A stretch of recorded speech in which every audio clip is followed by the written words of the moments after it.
ప్రధాని మోదీ ప్రభుత్వం విదేశాంగ విధానం సరిగా లేదన్నారు కాంగ్రెస్ నేత సచిన్ పైలట్. పాకిస్తాన్ ఉగ్రవాద కార్యకలాపాలను ప్రపంచ దేశాలకు వివరించడంలో విఫలమైందన్నారు.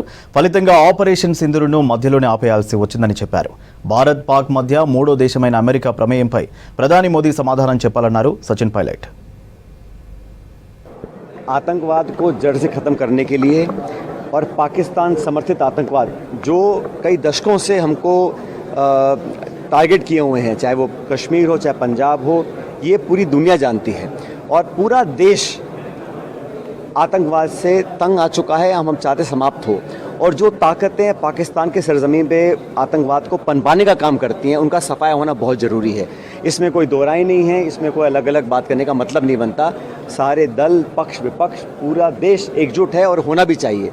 और हमारी सेना का जो प्रदर्शन रहा है ऑपरेशन सिंदूर में, जिस पराक्रम का परिचय उन्होंने दिया है, जिस मुस्तैदी से न सिर्फ भारत की रक्षा करी है लेकिन उन ठिकानों को ध्वस्त किया है जो आतंकवाद के नर्सरी थी, तो मैं समझता हूँ हमारी सेना को सलाम हमें करना चाहिए. और मैं तो कहता हूँ न सिर्फ सैनिकों को लेकिन उन सैनिकों के परिवारों को जिन्होंने अपने लोगों को हमारी रक्षा के लिए सरहद पर भेजा है, उन लोगों को मैं साधुवाद देता हूँ, उन परिजनों को.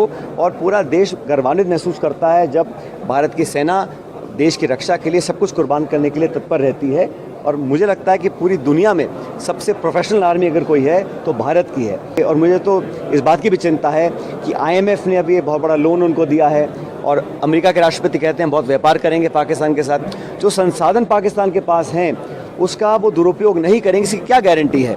वो टेरर फंडिंग दोबारा चालू नहीं करेंगे, इसकी क्या गारंटी है?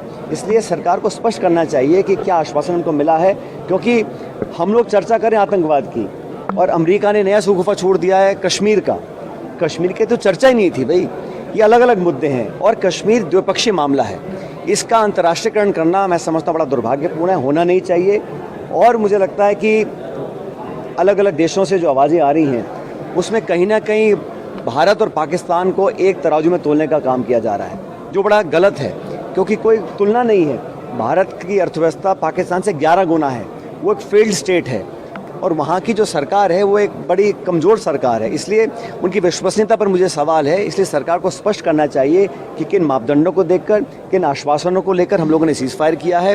और अमेरिका का जो हस्तक्षेप रहा कश्मीर पर मध्यस्थता की वो बात कर रहे हैं, उसको सिरे से नकारना चाहिए. और विदेश मंत्रालय के कोई प्रवक्ता वक्तव्य दें, इसका कोई मतलब नहीं है. सबसे ऊंचे लेवल से ये खंडन आना चाहिए कि हमने व्यापार के लोभ में या डर से ये समझौता नहीं किया है. और राष्ट्रपति 3 बार बोला ट्रंप साहब ने कि मैंने ट्रेड का और व्यापार का डर या लालच दिखाकर ये संधि करवाई है, उसको नकारा जाना चाहिए. और मुझे लगता है कि पूरा देश